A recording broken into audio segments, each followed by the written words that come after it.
In this video, we will be discuss about experiment number 5, which is find out the Ricciard value of the given organic liquid of known molecular weight. आज का जो experiment number 5 है, ये जो experiment number 5 है, बिल्कुल similar है with experiment number 4 के साथ। अगर आपने एक्सपेरिमेंट नंबर 4 की वीडियो नहीं देखी तो आप उसको देख लें। आपको समझ आ जाएगा कि एक्सपेरिमेंट नंबर 5 किस तरह से करते हैं और 4 किस तरह से था, बिल्कुल सिमिलर है। लेकिन फिर भी मैं इस वीडियो में आपको समझाने की कोशिश करूंगा कि एक्सपेरिमेंट नंबर 5 परफॉर्म किस तरह से करते हैं, और थ्योरी यानी आप प्रैक्टिकल नोटबुक के ऊपर इसकी थ्योरी, इसका अपरेटस, इसका प्रोसीजर और ऑब्जर्वेशन और कैलकुलेशन किस तरह से लिखेंगे वो भी समझाने की कोशिश करूंगा। चलें जी, स्टार्ट करते हैं। Rheochor, it has been shown by the Newton Friend that if the molecular volume b multiplied by the eighth root of the coefficient of viscosity, अगर molecular volume को हम eighth root of the coefficient viscosity से multiply करते हैं तो उसको कहते हैं रिचोर, यानी रिचोर वैल्यू कह सकते हैं, रिचोर कांस्टेंट कह सकते हैं। It lead to the constant which is known as rheochor, और इसका फार्मूला क्या है? R is equal to M over D eta, यानी विस्कोसिटी 1/8। ठीक है। अब what is Richour? Richour may be regarded as the molecular volume of the liquid at the temperature at which viscosity is unity, जिसमें temperature, वो वाला temperature जिसमें उसकी viscosity जो है वो यूनिटी हो जाती है, उसको रिचोर का नाम देते हैं। अब इस इक्वेशन में जो R है, M है और D है, इससे क्या मुराद? In this equation R R represent the Ricciard value and M is represented the molecular mass, यानी उसको molecular weight में रिप्रेजेंट करते हैं, और D जहाँ पे क्या है, D जो है वो डेंसिटी है, और नीटा क्या है? Eta is the viscosity. I hope कि आपको यहाँ तक समझ आ गई होगी कि इस एक्सपेरिमेंट में रिचोर्ड वैल्यू का क्या मतलब और उसका फार्मूला क्या था, उसमें एम डी को किस चीज से रिप्रेजेंट करते हैं। ठीक है। अपरेटस, अपरेटस जो कि हमारे पास एक्सपेरिमेंट नंबर 4 में हम कर चुके हैं, बिल्कुल सिमिलर है इस एक्सपेरिमेंट को परफॉर्म करने के लिए। वो कौन कौन से लेंगे हम? यानी सबसे पहले विस्कोमीटर, फिर आप कह सकते हैं विस्कोमीटर के बाद stop watch, S W mean stop watch, और इसके बाद फिर आप क्या लेंगे?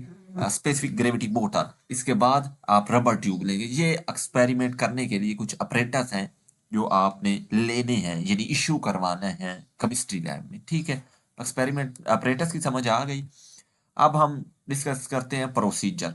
प्रोसीजर बिल्कुल सिमिलर है जिस तरह से प्रोसीजर आपने एक्सपेरिमेंट नंबर 4 या प्रीवियस एक्सपेरिमेंट में समझा, कि आप विस्कोमीटर लें, उसको यू शेप का विस्कोमीटर होगा, उसको अपराइट पोजीशन में स्टैंड करें, और फिर आप उसके राइट साइड पे जो है वो पहले डिस्टिल वाटर के साथ फिल करें, और फिर आप उसकी जो राइट साइड होगी उसको आप सक कर लें with the help of rubber rubber tube के जरिए। जब आप सक करेंगे पॉइंट ए तक, तो फिर आप स्टॉप वॉच की मदद से जो है वो आप कह सकते हैं flow of distil water find out कर सकते हैं। यानी ए से आपने जो है वो रिमूव कर देना फिर रबर ट्यूब, और फिर जब तक वो बी तक ना आ जाए तब तक आपने स्टॉप वॉच की मदद से उसका फ्लो ऑफ वाटर काउंट करना है। इसके बाद आपने जो भी ऑर्गेनिक लिक्विड आपको दिया गया होगा वो भी आपने इस तरह से इस विस्कोमीटर में फिल करना है, सक करना है, और पॉइंट ए से बी तक छोड़ना है। कितना टाइम फ्लो है उसको फाइंड आउट करना है।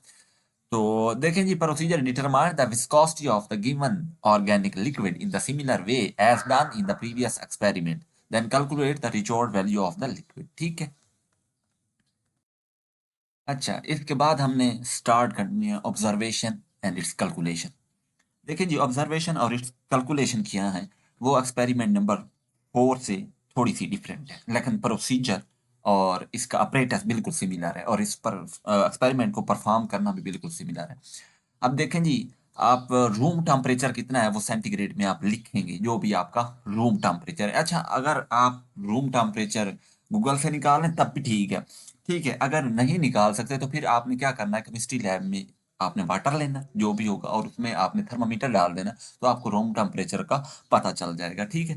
आगे जो है वो जो भी होगा आप यहाँ पे लिखेंगे। Density of water at room temperature कितनी होती है, डेंसिटी वाटर की रूम टेम्परेचर के ऊपर वो लिखेंगे। Viscosity of water at room temperature Neeta W लिखेंगे।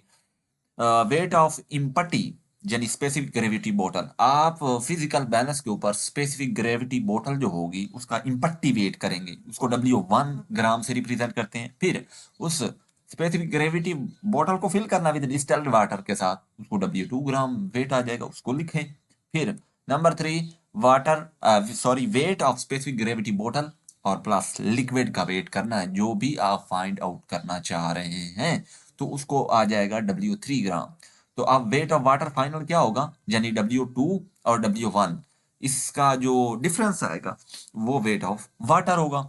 और वेट ऑफ लिक्विड क्या है, यानी W3 का जो वेट आएगा और W1 का जो वेट आएगा, इनका जो डिफरेंस है वो वेट ऑफ लिक्विड होगा। यहाँ तक आई होप आपको समझ आ चुकी होगी।